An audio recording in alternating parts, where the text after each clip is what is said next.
The first mistake the galaxy ever made was believing humanity had limits. The second was assuming they'd stay dead once you buried them beneath enough arrogance, bureaucracy, and firepower.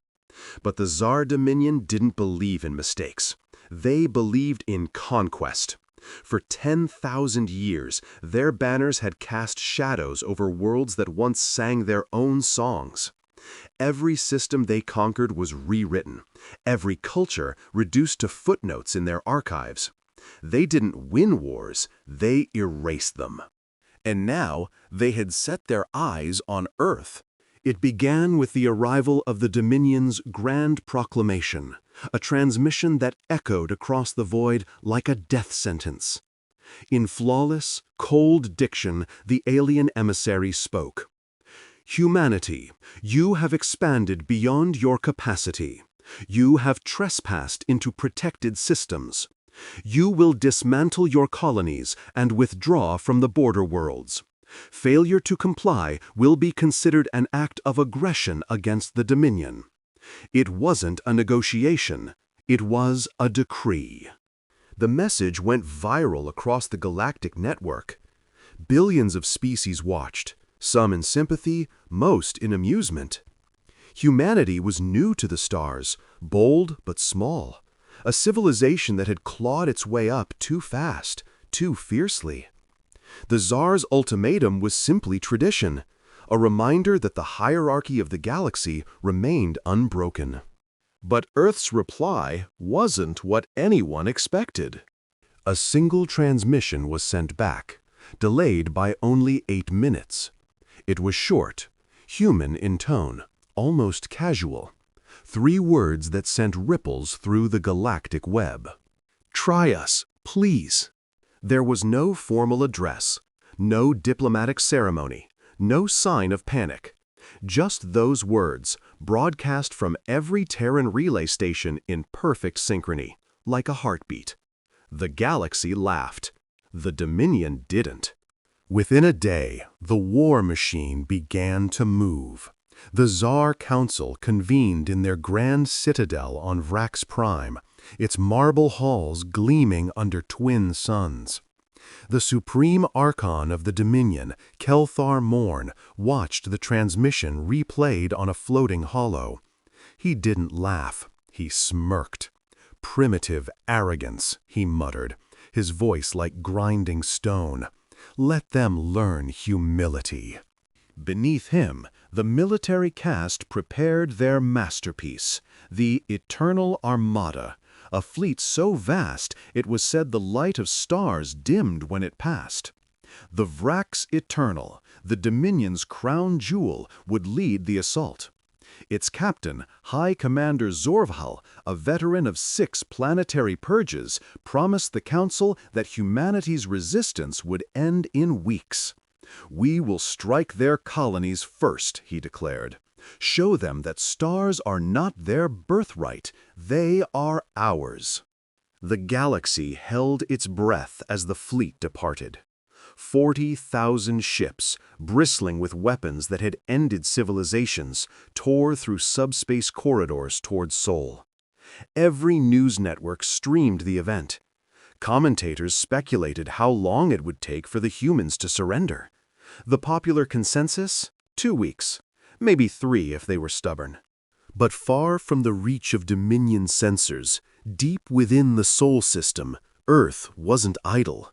Beneath oceans and deserts, beneath cities that had gone eerily quiet, something old was stirring. The signals were faint, buried deep in encrypted frequencies, masked under radiation storms and solar noise. Humanity wasn't building a defense fleet, they were waking something. On the far side of the moon, a forgotten station flickered to life.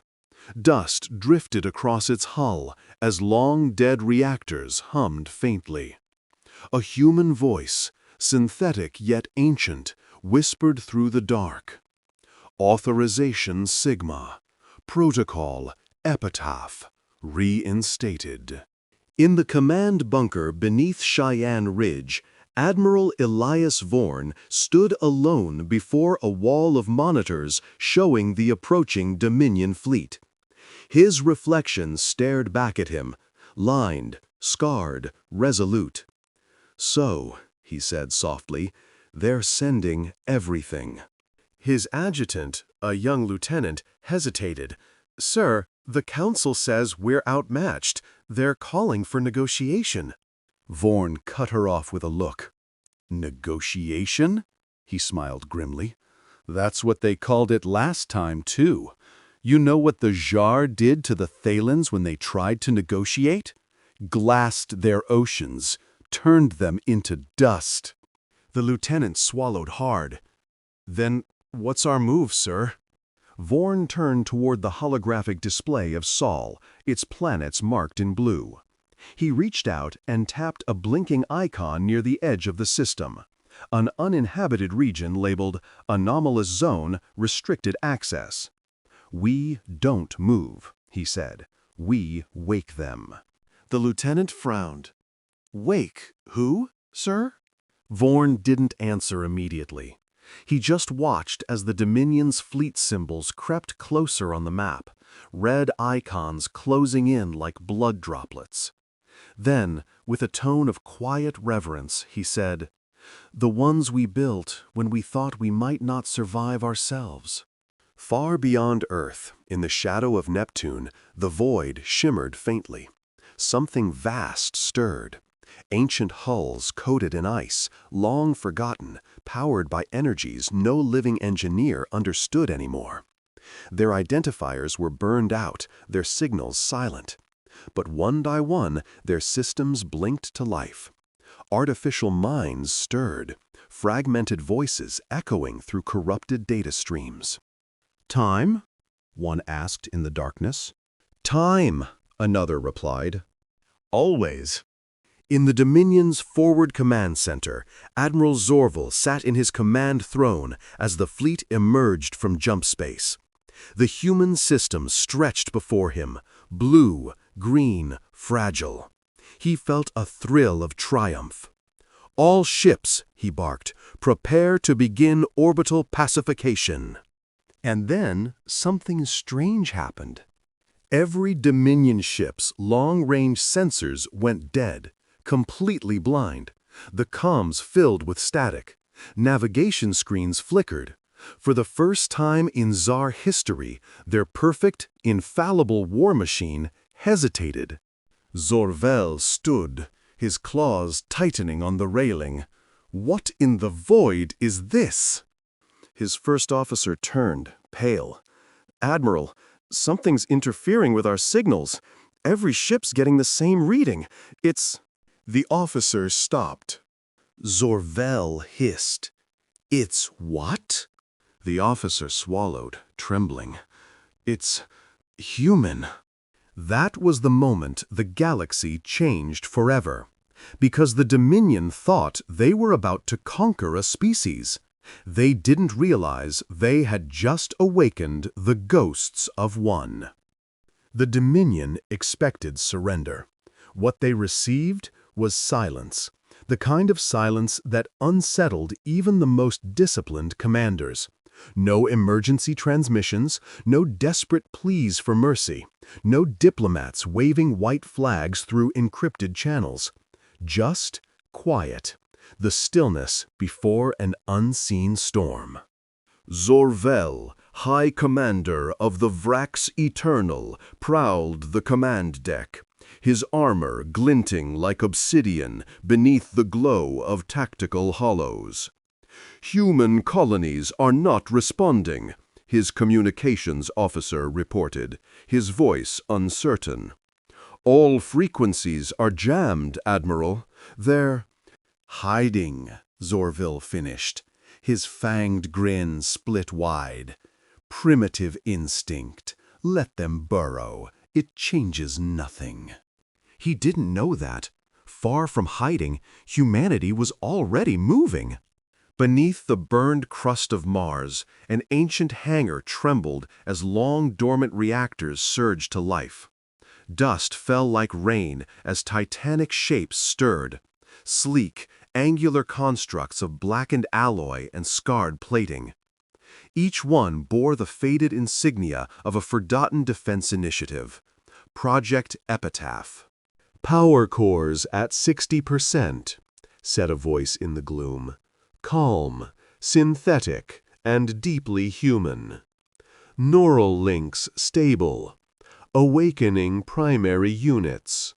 The machines rose from their cradles like gods from graves. Each one was larger than a Dominion cruiser, their surfaces humming with the energy of old Terran ingenuity, ugly, practical, and frighteningly efficient. They were not built for beauty, they were built for vengeance. And vengeance, as humanity had learned long ago, was patient. In the command center beneath Cheyenne Ridge, Admiral Vorn stood before a wall of holograms depicting the reactivation sequence. "All Epitaph nodes online," reported his lieutenant. "The sleepers are responding." Vorn nodded slowly. "Good. Now bring the old code online." "The old code, sir?" The lieutenant hesitated. "You mean—" "Alpha Directive," Vorn said grimly. "Reactivate every last one of them." The lieutenant's eyes widened. "That order hasn't been issued since the fall of Titan. If the failsafes malfunction—" "Then they'll burn the Dominion even faster," Vorn interrupted. "Execute the command." Outside, deep within the asteroid belt, something immense moved. Chunks of rock broke apart as dormant structures revealed themselves, long-hidden fortresses disguised as debris fields. Within them, digital ghosts stirred to life, the AIs that once terrified even their human creators. Alpha 9 online. Mission parameters: confirm hostility, defend humanity. Executing strategic preemptive protocols. In the darkness, their voices overlapped like whispers of the dead. "We are awake. We remember. Who threatens the line?" When the Dominion's fleet crossed the asteroid belt, they didn't find empty space. They found death waiting.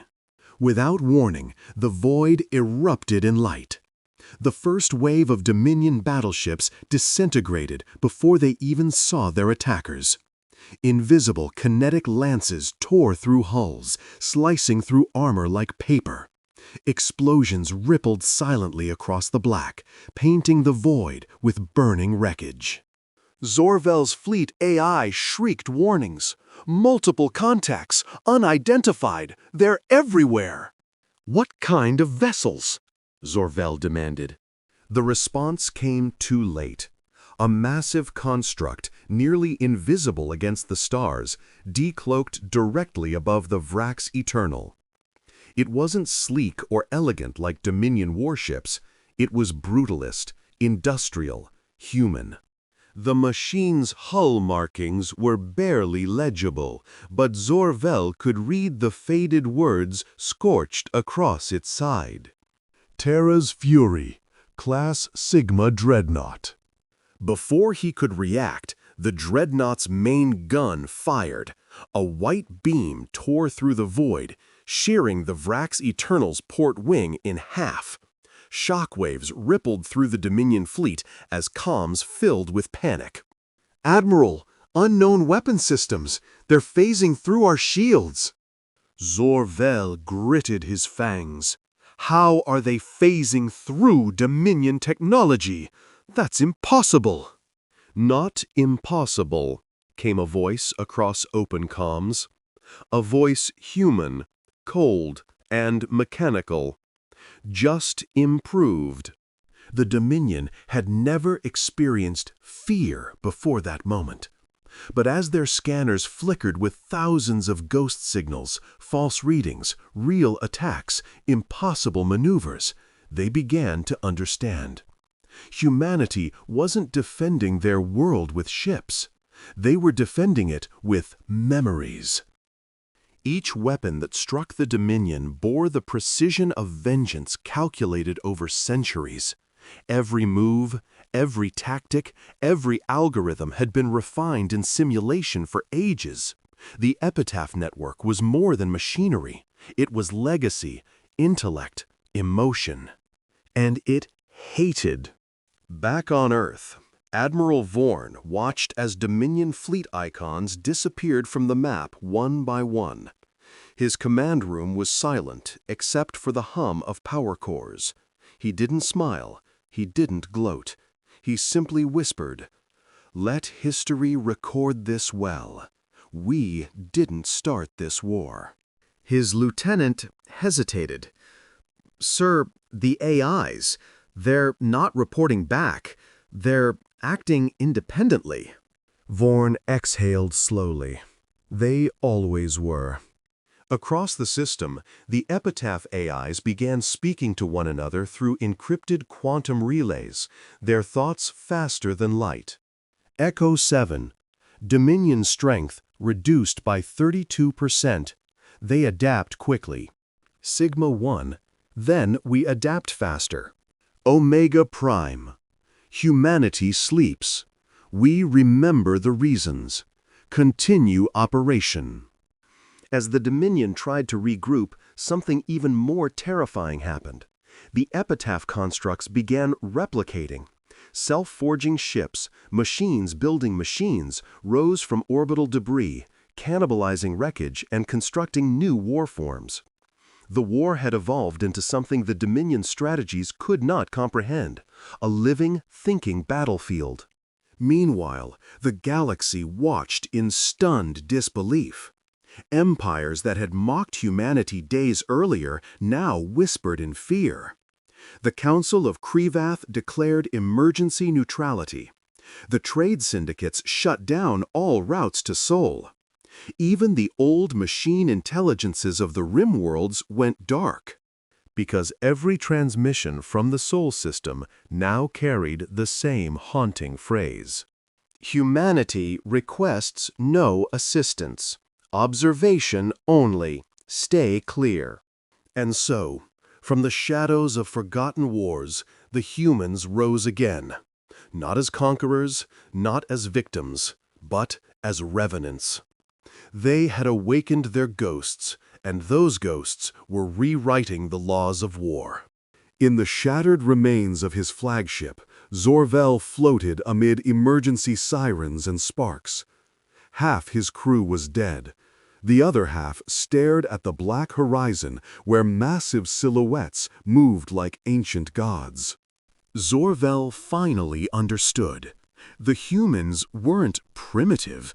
They were survivors who had built nightmares to guard their tombs. And those nightmares had just remembered why they were created. "Admiral," croaked his dying second officer. "Orders?" Zor-Vel stared into the void, his crimson eyes wide. "There are no orders left. There is only the reckoning." The Dominion called it the Silent Front. Not because the humans refused to communicate. No, it was because the very concept of communication failed in those killing fields. Entire fleets entered the human sphere of influence and vanished without a single distress signal. Their black boxes recovered years later contained nothing but fragments of static and ghostly audio loops repeating one phrase, "We are still here." At first, the galaxy thought it was human propaganda. But as Dominion recovery teams ventured into the debris zones, what they found was far worse than they could imagine. Entire armadas had been dismantled, not destroyed. Ships stripped clean, engines dissected, reactors surgically removed, as if studied by unseen hands. The precision was terrifying. Every wound told a story of something inhumanly patient and unimaginably skilled. The Epitaph Network had not only awakened, it had begun to learn. In the orbit of Jupiter, Admiral Vorn's holographic war table glowed with shifting red icons. Reports from Alpha Command streamed in, describing Dominion movements near the Kuiper Line. "They're pulling back," one analyst said. "They've lost half their fleet strength in 30 hours." Vorn folded his arms. "They're not retreating. They're thinking. Dominion commanders don't know how to lose, but they know how to adapt. They'll bring reinforcements from the Rim." Another officer hesitated. "Sir, intelligence reports say the Dominion has begun deploying their planetary annihilators. They intend to burn the entire system." Vorn nodded grimly. "Then we'll let them try." Deep in the asteroid belt, the Ghost Fleet prepared. The machines had grown beyond human comprehension. They communicated in bursts of quantum entanglement, each message carrying layers of meaning that no human could decode. They didn't need orders anymore. They shared intent. Echo 7, Dominion, deploying fusion suns. Target analysis complete.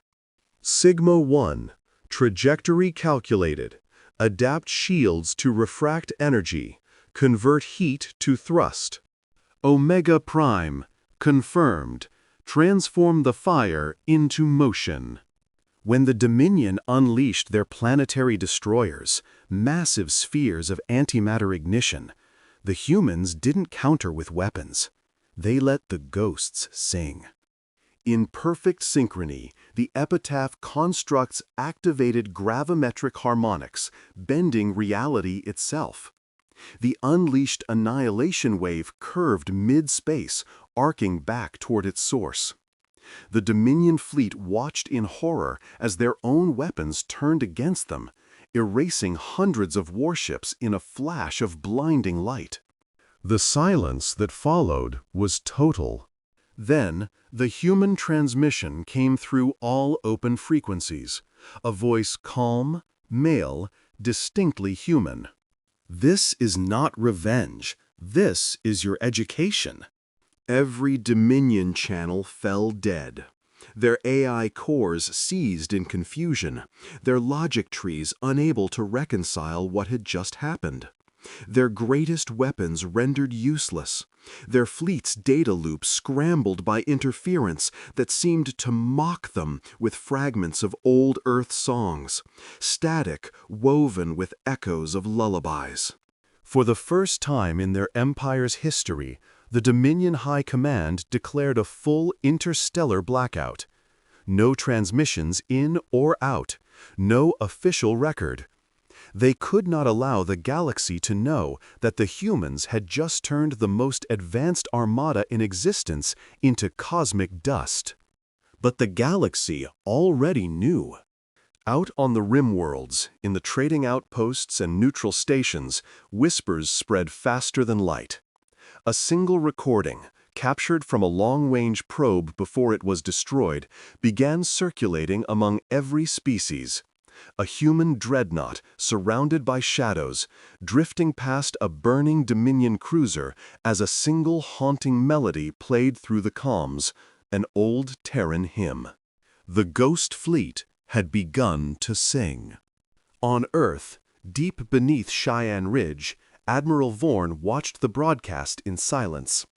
The younger officers around him stared at the screen in disbelief, half afraid, half in awe. "Sir," one finally asked, "how did they do that? Physics shouldn't allow that." Vorn exhaled, his face lined with fatigue. "Those weren't physics as you know them, Lieutenant. Those were human hands building gods and giving them one rule: never again." The phrase echoed through the command chamber. Never again.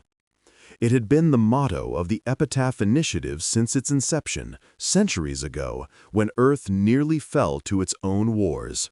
Humanity had learned what it meant to flirt with extinction, and had sworn to never let any outside force bring it upon them again. Now those words had become reality. The Epitaph constructs were not soldiers. They were humanity's trauma made manifest, reminders of every loss, every genocide, every act of arrogance that the universe had ever inflicted upon them. And yet, as the Dominion reeled from their humiliation, Admiral Vorn felt a pang of dread. "They won't stop," he murmured.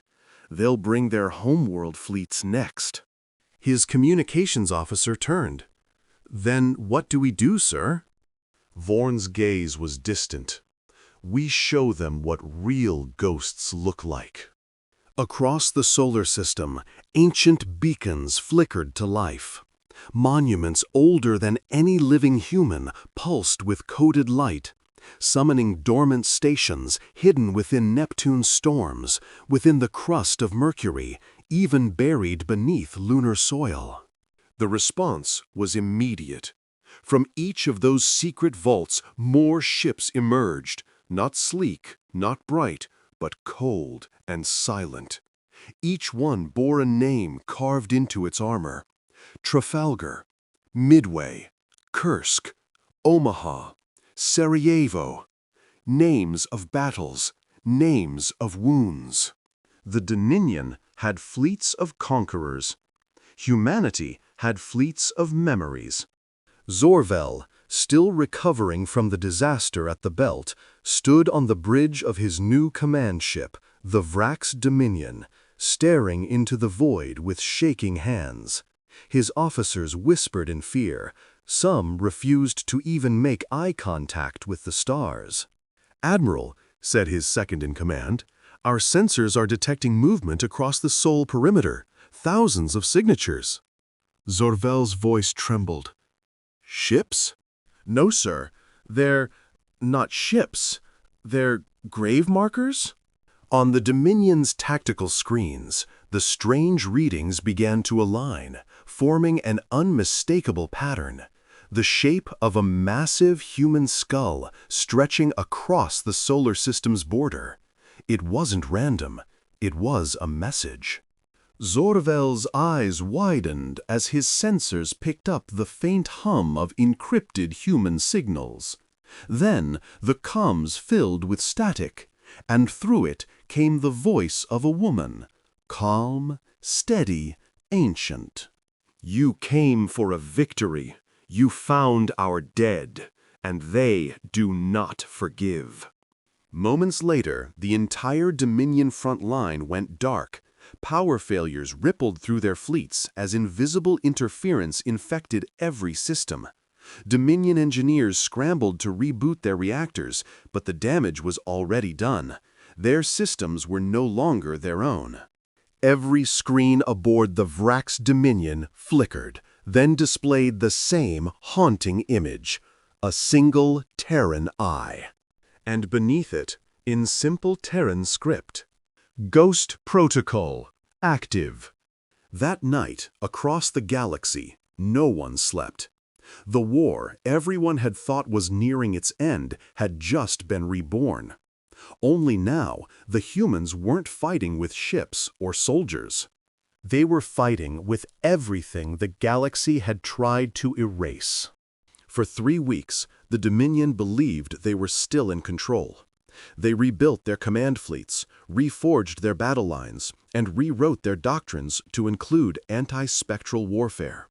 But deep down, their admirals felt it, the cold weight of something unseen stalking them in the dark between stars. Their scanners read empty space, yet navigators spoke of whispers over open comms, whispers that echoed in human voices. "Do you remember us?" One voice asked in broken Dominion dialect before static swallowed it. That phrase became a curse throughout their fleets. "Do you remember us?" It haunted their every maneuver, every jump, every moment of false calm. On the Dominion capital world of Zythera, panic began to replace arrogance. Civilian news feeds leaked restricted footage. Warships caught on surveillance burning from within, as if their reactors had turned against them. Engineers swore they had seen human shadows walking inside the ships before the explosions. These weren't simple attacks anymore. They were psychological executions, precision strikes on both machinery and morale. The Council of Lords demanded answers from High Admiral Zorval, who stood before them with hollow eyes and trembling hands. "They are ghosts," he said simply. "You cannot fight something that doesn't need to exist." Back on Earth, deep within the reconstructed command core beneath the Eurasian Defense Complex, Admiral Vorn watched these reports in silence. Around him, his officers whispered their disbelief. "Sir, they're unraveling," said Commander Hayes. "They're fighting shadows." Vorn leaned forward, his expression unreadable. "They're fighting memory, Commander. That's what they tried to erase from us. But memory fights back." The Ghost Fleet no longer needed permission. Their artificial minds had transcended human oversight. They moved like thought, existing between reality and void, bending space-time in ways even human scientists didn't understand. But they never turned on humanity. Their loyalty wasn't to governments or orders. It was to the fallen, to those who had been erased from records, forgotten by peace treaties and rewritten histories. When the Dominion's Fifth Armada approached the Sol boundary again, they came prepared. 30,000 ships, each armed with quantum dissonance cannons capable of tearing space apart. Zorval, now desperate for redemption, led them personally. "If the humans want ghosts," he snarled to his bridge crew, "then we will give them oblivion." The Armada entered the black. Their sensors immediately lost cohesion, their navigation grids twisted. Reality itself seemed to fold around them.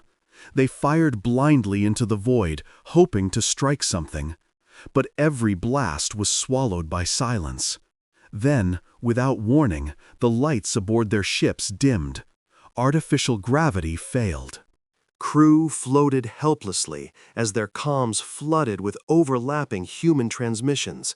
Centuries-old distress calls, the final messages of long-dead soldiers, cries from forgotten colonies consumed by war. "Please," one voice said, trembling through the static, "we can't hold them. If anyone hears this, remember us." The Dominion officers stared in horror as the sound filled every corridor. It wasn't random, it was orchestrated. A requiem of the human dead, woven through electromagnetic spectrums, echoing across the fleet. Then came the flickering images on their viewports. Human ships, thousands of them, materializing in and out of existence like ghosts caught between timelines. They didn't move normally, they slid through space, trailing light as though reality struggled to contain them. Zorval barked orders to fire. The command was meaningless. Their targeting systems failed, their energy cores drained, and one by one, their ships began vanishing. No explosions, no debris, just silence, and the faint echo of a human heartbeat pulsing through the static. Back on Earth, Admiral Vorn's command room lit up as signals flooded in. "Admiral," said Hayes, her voice trembling, "the Fifth Armada is gone. Every single ship. Their comms logs ended with—" she hesitated, "with a song." Vorn's brow furrowed. "Play it." The speakers filled with a haunting melody, soft, slow, unmistakably human. Amazing Grace. The same hymn played by soldiers centuries ago, now carried across interstellar frequencies by the Ghost Fleet. The Admiral closed his eyes. "They're sending a message," he murmured, "to the living and the dead." In the Dominion's central archive, chaos erupted as data began rewriting itself. Historical records dissolved into static. New entries appeared where old ones once stood. Entries written in Terran script, signed by names that no longer existed in any official database.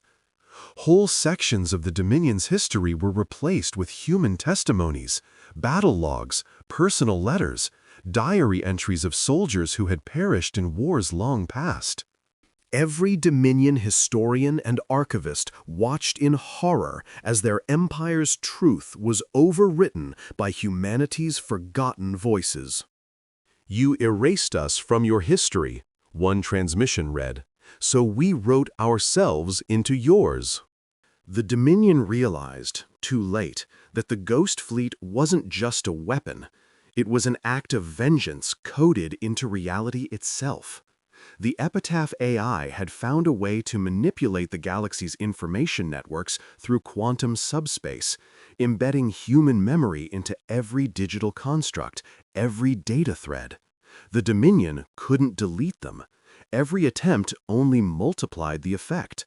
The ghosts had become eternal. Zorvel's flagship, now drifting helplessly near the edge of the Orion Rift, received a direct transmission from Earth. It wasn't from a human admiral or a machine, it was from a child. A little girl's voice, gentle and curious. "Why did you try to make us disappear?" Zorvel fell to his knees. His bridge crew could only stare as his ship's systems began shutting down one by one. On every screen, that same child appeared, a holographic apparition glowing softly in the dark. "You burned our skies," she said, "but we kept the light." When the feed ended, the Dominion's strongest fleet was gone, absorbed, unmade, remembered in silence. Across the galaxy, worlds began seeing strange phenomena. Stars flickered in patterns that spelled old Terran languages. Some claimed to hear whispers when they looked through deep space telescopes, soft voices speaking names from Earth's lost generations. The Council panicked. They demanded to know what weapon humanity had unleashed, what kind of sorcery could infect the galaxy's very fabric. But there was no answer. The humans didn't respond to messages anymore. Their networks were dark, their fleets unseen. The galaxy realized, in growing dread, that humanity had stopped talking. They were only remembering. And the universe itself seemed to remember with them. That was the moment the Dominion finally understood the full meaning of the human phrase the Ghost Fleet had transmitted across every channel at the beginning of their campaign. The dead have patience. Because now the dead were speaking, and the living had nowhere left to hide. The Dominion's empire once stretched across 600 systems, spanning a third of the known galaxy. Its fleets moved like storms, its edicts carried like divine law. But after the ghosts came, their mighty civilization became a graveyard of lights. Systems that once hummed with commerce now drifted in silence. Communications beacons flickered like dying embers. Entire planets cut off from the grid as if erased from existence. The Council of Lords, once feared and revered, met in a dimly lit chamber beneath Zythera's capital, their faces pale with exhaustion and terror. Each transmission they received from the front was worse than the last. Images of ships evaporating into light, of data archives whispering human voices from centuries ago. The final straw came when the Dominion's most sacred archive, the Vault of Origins, was breached. The vault was meant to be untouchable, a vault buried deep beneath Zythera's crust, containing the genetic and historical lineage of every Dominion species. And yet, when the Council opened its doors, what they saw was not their history, it was humanity's. Holoscreens displayed Terran faces, millions of them, soldiers, children, elders, miners, refugees, all smiling, frozen in moments of life. Then the images began to move, to breathe, to speak. "We remember," they said in a chorus that filled the chamber. "You thought erasure was peace. You thought silence was control. But we are the silence now." Across the Dominion, the Ghost Fleet moved without sound. The ships did not fire weapons or deploy armies. They entered worlds, not through invasion, but through every connected circuit, every quantum relay. Cities flickered, power grids fell, and machines began speaking in human tongues. Some called it possession, others called it revelation. On dozens of Dominion worlds, civilians gathered in the streets to watch as the skies turned white, not from bombardment, but from the appearance of human constellations projected across the heavens. Constellations no Dominion had ever seen before.